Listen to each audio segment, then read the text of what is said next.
Ang bayan ng Pio Duran sa lalawigan ng Albay ay dating tinatawag sa wikang Muslim na panganiran o ang ibig sabihin ay lupain ng lumulubog na araw. Ito ay pinalitan ng pangalang Sitio Malakbalak ng Malidong at naging baryo ng Ginubatan. Hanggang noong June 22, 1963, nang ito ay maging isang hiwalay na munisipalidad sa bisa ng House Bill No. 5355 at pinalitan ng pangalang Pio Duran. Hango sa pangalan ng isang sikat na abogado at congressman na si Pio Saceda Duran. Ang kwento po natin ngayon ay nangyari sa isa sa mga liblib na barangay na nasasakupan ng Pio Duran, ang Barangay Uringon.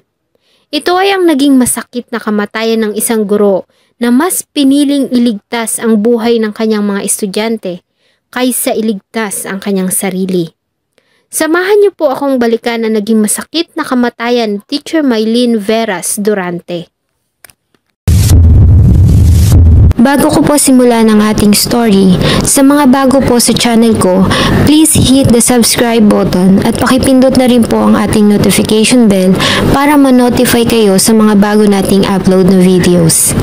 September 10, 2018 ay nagulantang ang mga residente ng Barangay Uringon sa bayan ng Pio Duran sa Albay dahil sa sigaw na nagmumula sa loob ng paaralan ng Uringon Elementary School.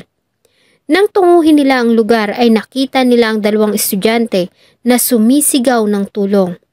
Sa di kalayuan naman ay ang dugoang katawan ng 23 years old na guro na si Mylene Veras Durante.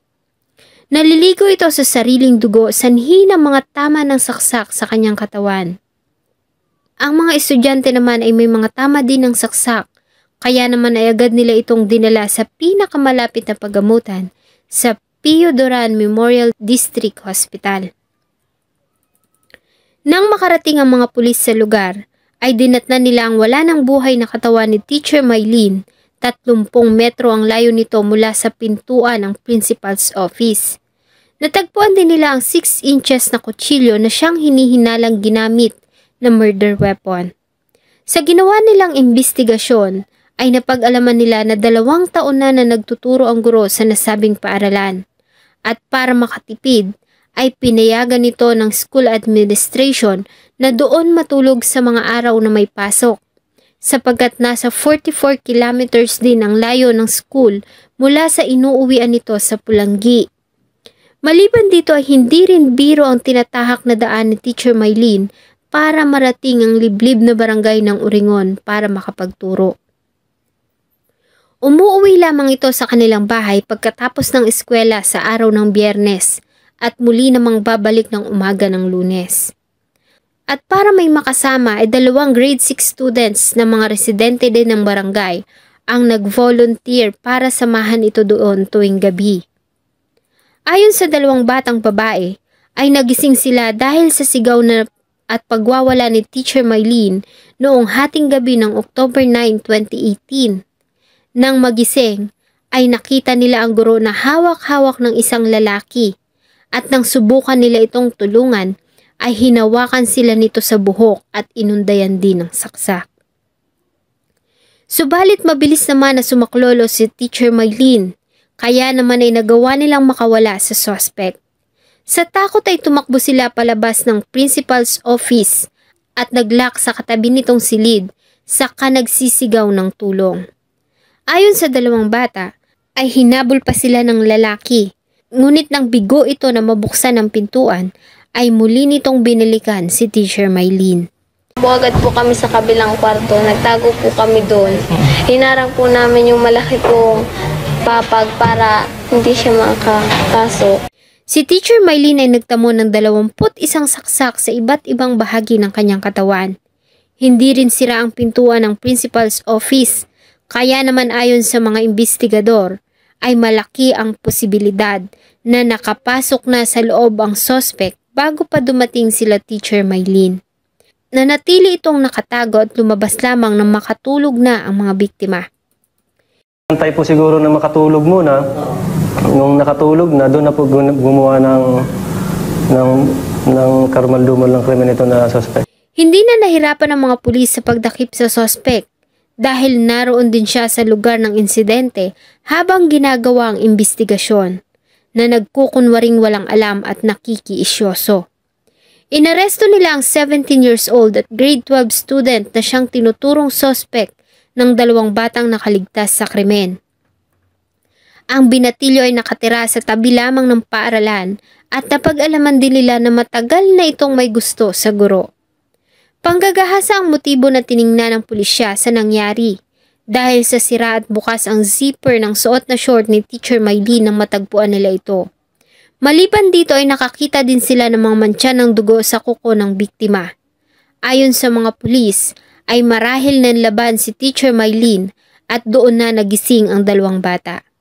Nang makita niya na sinasaksak ang mga ito ng suspect, sa halip na tumakbo ay tinulungan niya ang mga ito para makatakas. Subalit dahil nga minor de edad ay itinurn over nila ang custody ng suspect sa DSWD. Ang suspect ay magdi-18 na noong November 18, 2018. Kaya naman ay nasa legal age na ito para harapin ang kanyang ginawang kasalanan. Ang suspect ay nahaharap sa kasong murder at frustrated murder na kanilang isinampa sa prosecutor's office ng Albay. Mariin namang kinundina ng Department of Education ang nangyari kay Teacher Mylene. Si Teacher Mylene ay may naulilang 2 anak. Nang makapagtapos at makapasa sa licensure examination for teachers, ay mas pinili ni Teacher Mylene ang magturo sa liblib na lugar ng Oringon. Kahit pa nga nangangahulugan ito na hindi niya makakapiling ang 2 anak at asawa sa araw na may pasok. Maliban dito, ang lugar ay napakahirap ding puntahan. Tanging habal-habal o motor lamang kasi ang uri ng transportasyon na meron dito. May mga panahon pa na malalim ang mga ilog at maputik ang daan. Subalit lahat ng iyon ay hindi ininda ng isang Teacher Mylene. Sa kabila ng hirap at mga balakid ay nagagawa pa rin itong makarating sa paaralan para makapagturo sa kanyang mga estudyante at para gawin ang kanyang piniling bokasyon sa kabila ng maliit na sahod ng guro sa panahong iyon. Si Teacher Mylene ay tinuring na bayani dahil sa kanyang ginawang pagliligtas sa kanyang mga estudyante kahit pa nga may pagkakataon na pwede na niyang iligtas ang sarili. Si Teacher Mylene ay habang buhay nang hindi makakalimutan ng mga mag-aaral ng Oringon, lalo na nga ang mga batang kanyang naturuan. Shoutout po kay Ma'am Wilma Hagis sa Sydney, Austria. Hello po. Kay Ma'am Eloisa Rosales, salamat po. Kay Ma'am Marites Lozano, shoutout daw po sa Family Gahul, lalo na kay Sir Fred at Ma'am Gina. Lemon Cake, shoutout daw po kay Ma'am Rachel Ligason Yansun.